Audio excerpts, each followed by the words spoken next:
గుంటూరులో లారీ బోల్తా పడింది. ఆంధ్ర ఒడిశా సరిహద్దు ప్రాంతంలో రాత్రి 10 గంటల సమయంలో ఘాట్ రోడ్డుపై ఒరిస్సా నుంచి వస్తున్న లారీ బోల్తా పట్టడంతో 10 కిలోమీటర్ల మేర ట్రాఫిక్ కు అంతరాయం కలిగింది. ట్రాఫిక్ సమస్యతో ప్రైవేట్ ట్రావెల్ బస్సులు నిలిచిపోయాయి. తమకు రాత్రి టైంలో అధికారులు ఎలాంటి సహాయక చర్యలు అందించలేదని ప్రయాణికులు ఆందోళన వ్యక్తం చేశారు.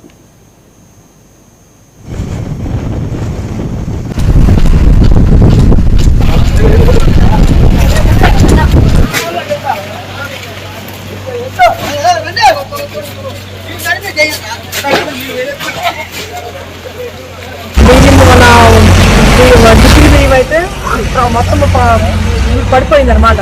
పడిపోవడం వల్ల చాలా మంది ఇబ్బందులు అయ్యారు. రాత్రి నుంచి తెల్లవాళ్ళ వరకు అయితే తిండికి లేకుండా ఇబ్బంది, చిన్న చిన్న పిల్లలు చాలా బాధపడ్డారు.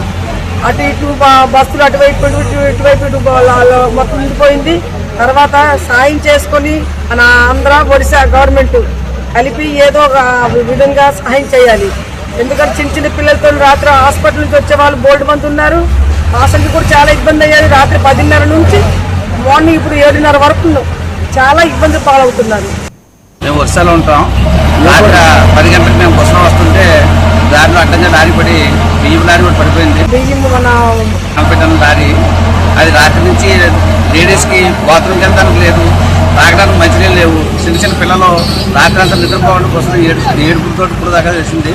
ఇప్పుడే పోలీసు వారు వచ్చి అవన్నీ తీర్థకు ఏర్పాట్లు చేస్తారు. మేము సాలూరు ఘాటీలో ఉన్నాం. అంటే ముందులో ఒక 2 కిలోమీటర్ ముందులో ఒక ట్రక్ క్వాలిటీ మంట ఇది అయిపోయింది. అప్పటి నుంచి పొద్దున్న 8 అవుతుంది.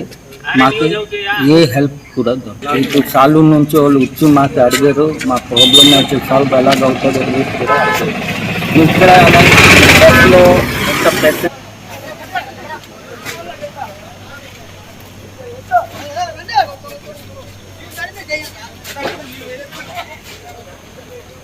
Thank you.